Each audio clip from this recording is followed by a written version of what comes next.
The slave market on planet Xyla 9 was always busy. Merchants shouted, buyers argued. Aliens of all shapes stood in cages waiting to be sold. Big, strong warriors were sold first. Beautiful alien dancers went next. Even broken robots found new owners. But in the last corner, behind a broken metal fence, sat a small alien girl. She was dirty. Her skin was covered in mud. Her hair was tangled, full of dust. She didn't speak. She didn't move. She just sat, holding her knees, looking at the ground. People passed her and laughed. Ugly creature, she smells. Is she even here? No one wanted her. Jared watched from a distance. He was a middle-aged human man, a transport pilot. He delivered cargo to Xyla 9 and now waited for his ship to refuel. He didn't like slave markets, but something pulled him toward the crowd today. He walked slowly, not sure why. Then he saw her, the small girl in the corner. She was not crying, not begging, not angry, just silent. Like she had no hope left inside. Their eyes met for a second. Her eyes were big, gold-colored, and full of something strange. Not fear, not hate, something deeper. It's like she was waiting for the end. The auctioneer noticed Jared looking. You want her? The alien merchant laughed. Waste of credits. She's broken. Doesn't speak. Doesn't eat. Might not live till tomorrow. Jared didn't answer. He walked closer to the fence. The girl didn't move. Her arms were shaking, but she didn't show fear. What's your name? He asked gently. No answer. She doesn't speak, the merchant repeated. She's useless. Jared looked again. Beneath all the dirt, her skin was silver blue. Not a common race. It's maybe rare, but that didn't matter. Something inside him, maybe. Human guilt, or maybe just kindness, told him, she doesn't belong here. I'll take her, Jared said. The crowd went quiet for a moment. Someone whispered, why would a human take that thing? The merchant laughed loudly. 10 credits? She's all yours. Jared paid. They gave him a small chain connected to her collar. Felt wrong to hold it, so he broke it off. She still didn't move. He bent down and offered his hand. Come with me, he said softly.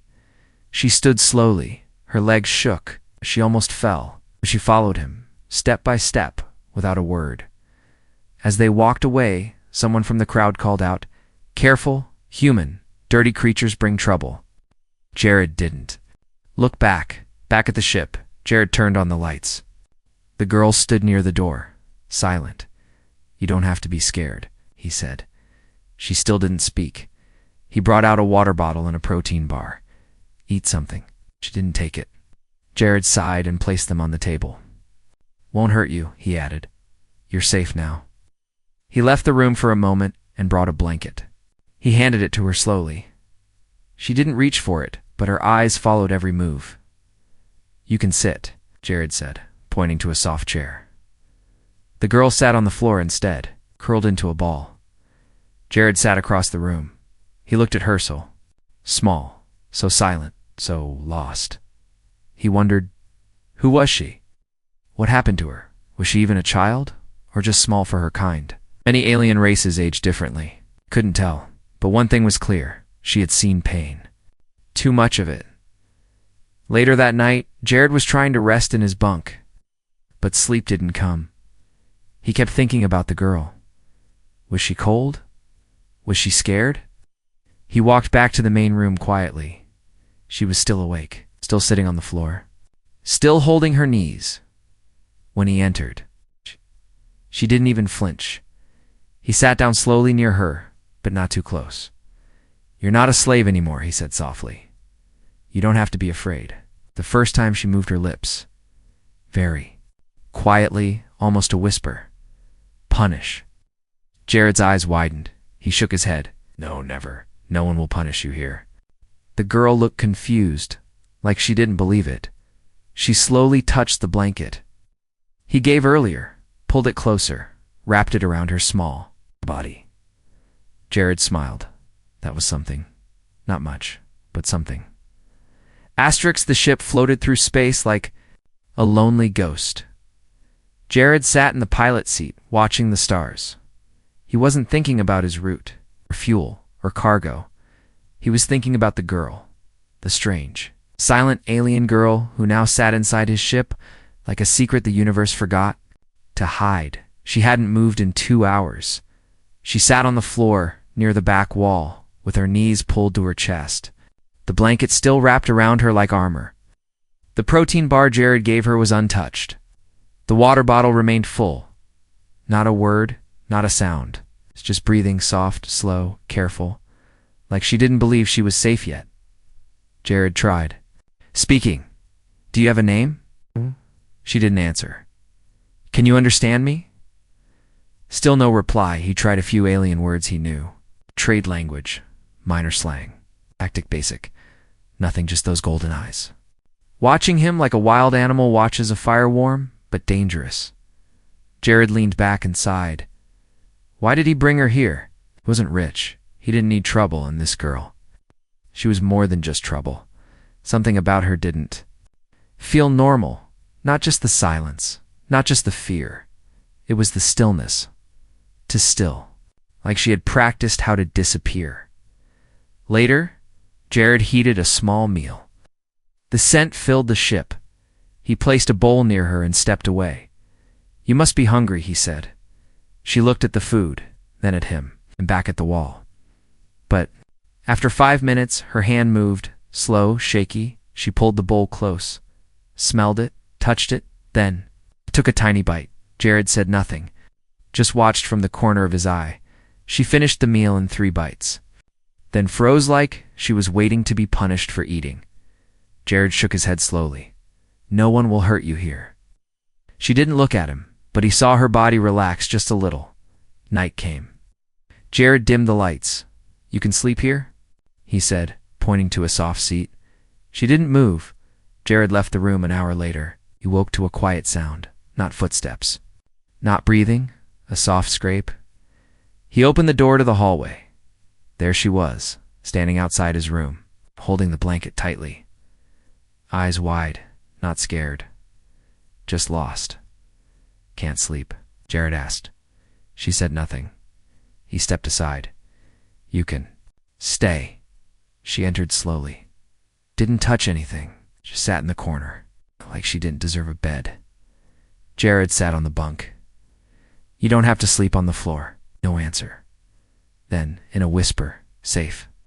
Jared looked at her. Yes, you're safe now. She lay down near the corner, closed her eyes, but soon. She started to speak in her sleep, soft alien words, muffled cries, names, screams. Jared sat still, listening. Then she said something that froze him. Jared. She spoke his name. He hadn't. Told her. He stepped closer. Hey, her body trembled. A sweat rolled down her face. Shh. She muttered again, louder. Don't take me back. Please, no more cold. Jared gently touched her shoulder. Her eyes opened, wide, glowing for just a second. They burned bright gold like twin stars, then faded. She looked around, breathing fast. Just a dream, Jared said softly, but inside. He knew that was no normal dream. She had seen something, and she had seen him before, but how? To the cockpit, sat in the pilot seat again. He looked out at the stars and whispered to himself, What are you? The sound of running water? She flinched. It had been years since she heard it. Not the sound of rain, not the sound of pipes in the slave cages.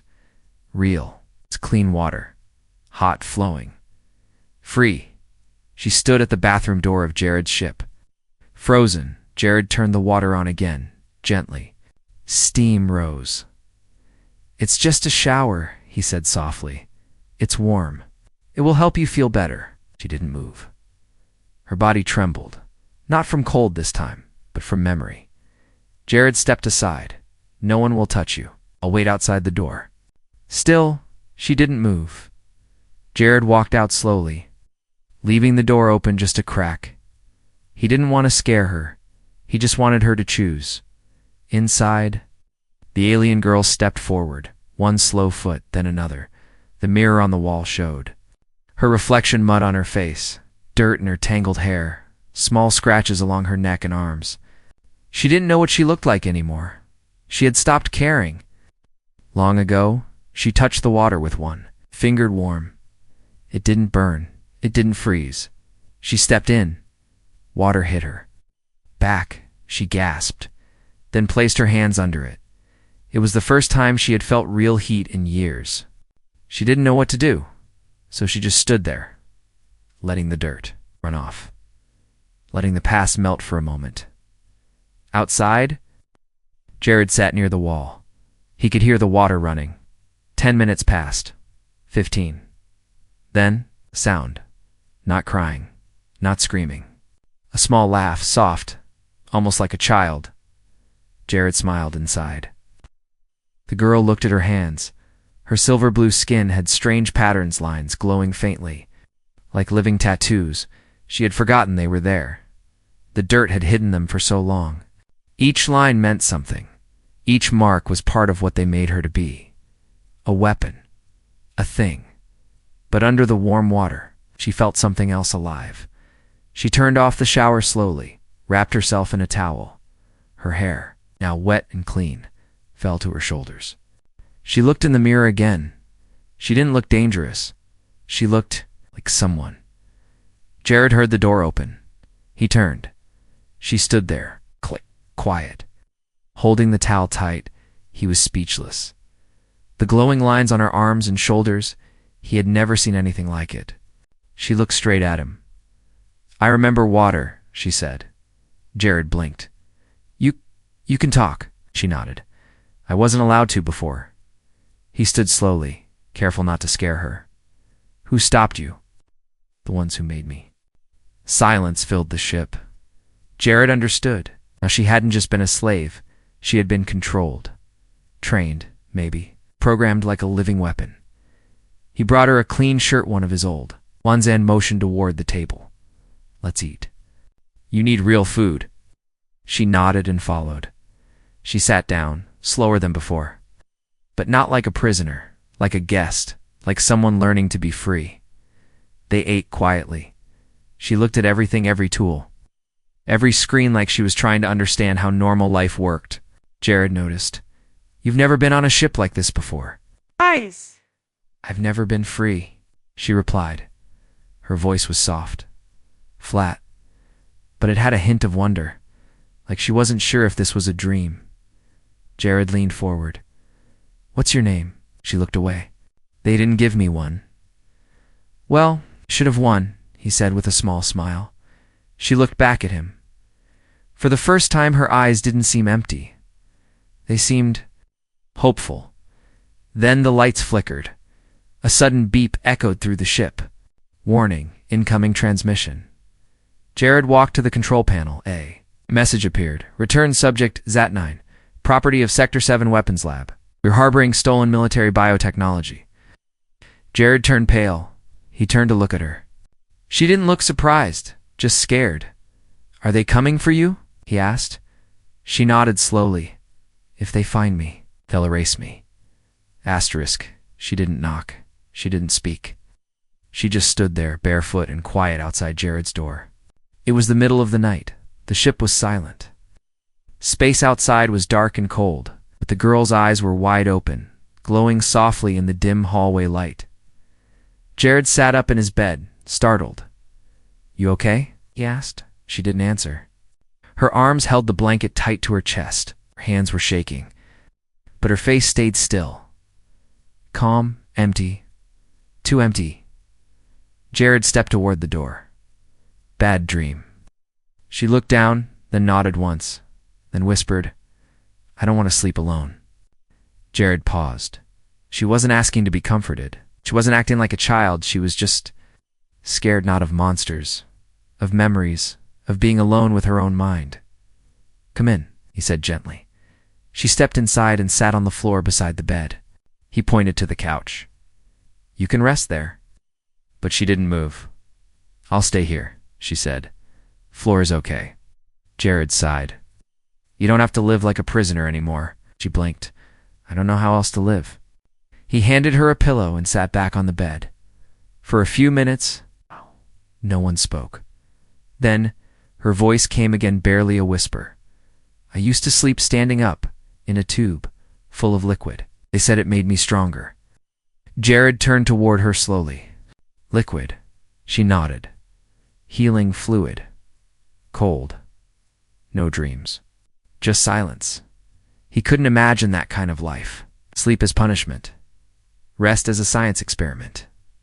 She continued one time. I dreamed. I saw a garden. Green trees. Warm wind. The lab punished me. Jared leaned forward. They punished you for dreaming. They said dreams made me soft. Silence returned. Jared stared at the ceiling. He couldn't understand why the universe was so cruel to something so small. Then she asked something strange. Do you ever hear music in your sleep? Jared smiled slightly. Sometimes. Why? She looked at her hands. I think I remember a song, but I don't know where it came from. He looked at her, glowing. Arm tattoos, blue lights pulsing with a rhythm he couldn't understand. Maybe she wasn't just remembering music. Maybe she was made of it suddenly. The ship lights blinked twice. A soft alarm pinged on the console outside. Unauthorized. Scan detected. Jared stood up fast and rushed to the screen. His heart pounded. Someone was searching the area, quietly. Using stealth, he turned to the girl. Get in the storage bay. Hide now. But she shook her head. No, they can smell me. Jared froze. What do you mean? She stood slowly. Her voice was different now. Cold. Certain. They made me to find others. Track them. I'm the tracker. He stared at her, and now they're tracking the tracker. The message on screen changed. Warning. Vessel ID confirmed. Zeta 9 biosignature located. Jared slammed the control panel shut and turned off external signals. We have to move, he said. She didn't flinch. They won't stop. She grabbed a bag, shoved some tools and energy packs inside. She walked toward him and placed her hand on his arm. I don't want to go back. Jared looked into her eyes. You won't. Her fingers tightened on his sleeve. I used to kill people like you. He nodded. I know. She blinked. You're not afraid? I was, but not anymore. Why not? Because you're not what they made. You're what you choose to be now. She stared at him for a long time. Then finally, she sat down beside him on the floor. Not curled up, not hiding, just sitting. I still want to sleep near you, she said.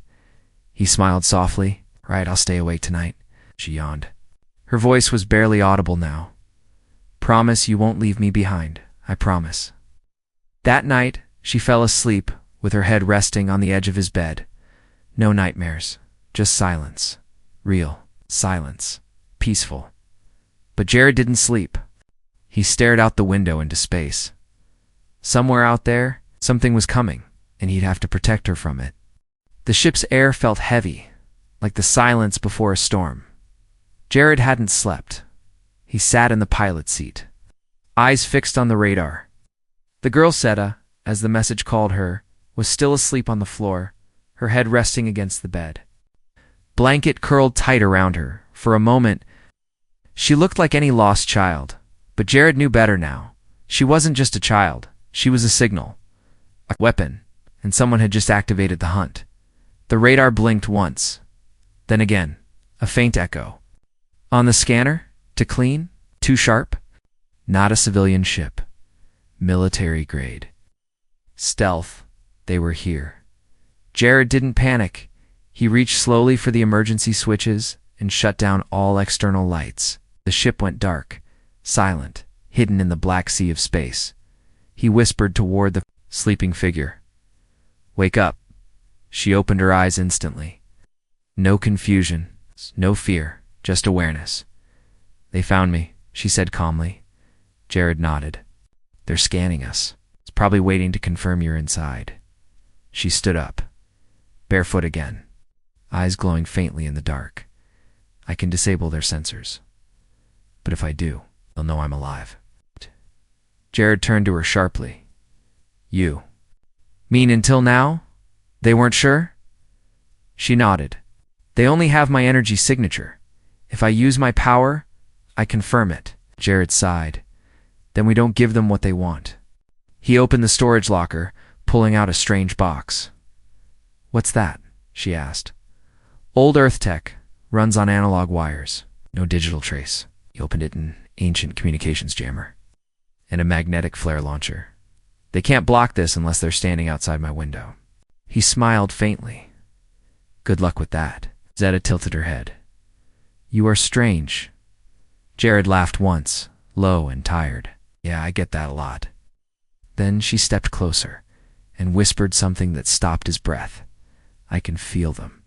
Thinking, Jared turned to her slowly. "You can feel them." She placed her palm against the ship wall.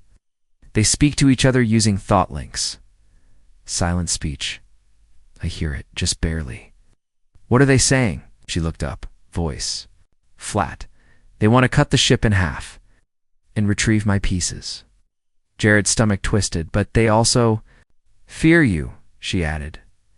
Jared blinked. "Me? They think you're hiding something. A reason to protect me. They don't understand it." He smiled grimly. "Maybe they should be afraid." Suddenly a sharp sound. A thunk against the ships. hullzetas. Body tensed. "They're attaching boarding claws," she said. Jared ran to the panel. Outside cameras showed a black, spider-like drone latched onto the side of his ship. A second thunk. Another one. Zeta closed her eyes. Her body glowed. Slightly, the lines on her skin pulsing faster. "I can overload their neural network," she said. "Shut their minds off. But it hurts me." Jared stopped her. "No, not yet. Let me try something." He powered up the flare launcher. Opened the lower hatch. "Hold on," he said. Zeta grabbed a metal handle on the wall. Jared fired. A bright, burning flare shot out, confusing the enemy sensors. At the same time, he reversed the gravity engine for 3 seconds. The ship jerked. Flipping suddenly, the drones lost grip and flew off into the void. Silence. No more chunts. Just the hum of the ship. Zeta stood still, her arms glowing bright for a moment, then dimming. "That won't stop them for long," she said. Jared nodded. "I know, but it gave us time." She looked down. "I don't want to be caught again."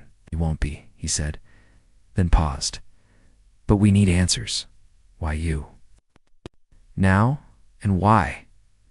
Do you know my name?" Zeta sat down slowly, wrapping the blanket around her legs. She looked at him. "I saw your name in my dreams. Before I escaped, they used images to control us. Human faces, voices. Most were just data, but yours felt real, like a memory." Jared frowned. "We've met before." She shook her head. "I don't think so, but I remember." "Kindness. You were in my mind before I knew who you were." Jared felt cold, not fear, something else. Fate. Outside, the stars kept moving. Inside, 2 souls sat in silence. Both hunted, both hiding, but for the first time, not alone. Asterisk. It started with a whisper. In her mind then turned into a scream. Zeta's eyes snapped open. She wasn't asleep. She couldn't sleep anymore. Not with the voices back. Not with the hunter so close. She stood in the darkness of Jared's ship, silent and still, as her glowing skin flickered like a dying star. "They're here," she whispered. Jared rushed. Into the room, half-dressed, a wrench still in his hand. "What is it?" Zeta didn't blink. "They've stopped pretending." No more scans, no more warnings. A sharp boom rocked the ship. The walls shook. Jared ran to the cockpit. The outer hull camera blinked alive. 2 black warships. No insignias, no communication, just guns. Big ones. Zeta walked beside him, her voice flat. "They're not here to capture me anymore." Jared stared at the screen. "They're here to erase you." He grabbed his emergency case manual, override keys, analog power cells, a rusted plasma cutter. Zeta tilted her head. "You plan to fight them with tools?" He looked at her. "No." "Then what?" He opened the floor panel under the pilot chair and pulled out a dusty metal case. "Old Earth tech," he said. "EMP mine. It's illegal. Very illegal. Golden eyes widened slightly. You kept that? Just in case life got interesting? Another boom hit the back of the ship. Lights flickered. The girl didn't flinch. I can help, she said. Jared looked at her. No. If you burn out again. She stepped closer. I want to help. Outside, one of the enemy warships sent out drone sleek black machines that looked like floating knives. They circled Jared's ship like vultures. Inside, Jared and Zeta stood by the airlock. This door opens, Jared said, and we throw the EMP toward the central drone, then run like hell. Zeta nodded. But then, she touched his arm. There's another way. Jared looked at her. Her body was already glowing brighter than ever before. What are you doing?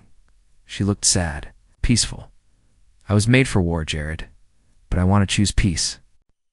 Zeta, if I reach out with my mind, I can shut them down. All of them. No blasts, no blood, but it will hurt you. She didn't deny it. Jared stepped in front of her. No, I won't let you die to save me. She looked into his eyes. Then let me live by saving you. He hesitated. Please, she said softly. Don't take away my choice. He moved aside. The door opened. Zeta stepped forward. Her eyes burned gold. Her hands lit with strange energy. The moment she reached the ship's edge, the enemy drones turned toward her. The warships charged weapons. Zeta closed her eyes in space. The enemy saw light, not a laser, not a missile. Pulse radiating from the girl's body like a ripple in water. The drones froze midair. The warships, cannons sparked inside their ships. Pilots screamed and grabbed their heads. Silence fell. Then, machines shut down. Ships powered off everything. Stopped inside Jared's ship. Zeta fell to her knees. Jared caught her. Her skin was burning hot, her body shaking. She whispered something. Too weak to hear, he carried her back into the cabin, laid her gently on the bed. Her eyes opened, faint glow, barely alive. You didn't have to do that, Jared whispered. She smiled weakly, but I wanted to. Outside, the stars were quiet. Again, the warships, dead in space, drifted away like broken shadows. Zeta had won. But at what cost? She woke up to warmth, not pain. For the first time in her life, Zeta didn't feel cold metal, electric restraints, or voices in her mind. She felt something soft, a blanket, something quiet, a heartbeat, and something human. Jared sat beside her. Bed, asleep in the chair, arms crossed, head tilted back. She blinked, confused. I'm still alive.